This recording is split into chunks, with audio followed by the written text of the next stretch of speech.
تخيل كده يا صاحبي بتتفرج على ماتش مانشستر يونايتد والكاميرا كل شويه عماله تجيب واحد كبير في السن ووشه حاج ولابس بدله وعمال يمضغ لبانه اكنه داخل معركه. الراجل ده مش اي حد، ده السير أليكس فيرجسون، أعظم مدرب في تاريخ الكرة الحديثة. الراجل ده اتولد سنة 1941 في جلاسكو في حي صغير اسمه جوفان. كان مليان عمال ومصانع وصوت الحديد هناك أعلى من صوت الناس. وأبوه كان عامل في حوض بناء السفن. والدته ست بسيطة بتحارب عشان خاطر الأكل يوصل للسفرة. لكن أليكس كان حالم جدا. الولد بيحب الكرة أكتر من الأكل. بدأ يلعب في الشارع ومع مرور الوقت دخل نادي صغير اسمه كوينز بارك وعنده كام سنة؟ 16 سنة. تخيل بقى أول ماتش لعبه سنة 1957 وما خدش ولا مليم. يعني بدأ مسيرته الكروية ب0 جنيه وكام خربوش في رجله. بس محدش كان شايف فيه المدرب الأسطورة، بالعكس كانوا شايفينه مهاجم عنيف وصوته عالي. وبعدها راح نادي سانت جونستون وبعدها دنفر ميلن، وهناك بدأ يبان عليه الذكاء التكتيكي. كان بيقرأ الملعب بطريقة غريبة جدا أكنه بيتفرج من فوق مش من جوه الملعب. سنة 1969 قرر يعتزل اللعب وبدأ يدرب ويبدأ التدريب في نادي صغير اسمه إيست ستيرلينشر. وأول ما بدأ الناس قالت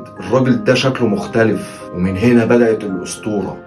بعد كام سنة راح نادي اسمه أبردين وهناك عمل المستحيل. النادي كان عادي جدا، دايما يتفرج على نادي جلاسكو رينجرز وسيلتيك وهما بياخدوا البطولات. لكن أليكس فيرجسون قلب الموازين، كسب الدوري الاسكتلندي 3 مرات وكسب كاس اوروبا للأندية ابطال الكؤوس سنة 1963، وكان اول فريق غير سيلتيك ورينجرز يعمل كده من سنين طويلة. الناس بدأت تبص عليه وتقول الله، ده مش مدرب، ده قائد من نوع تاني.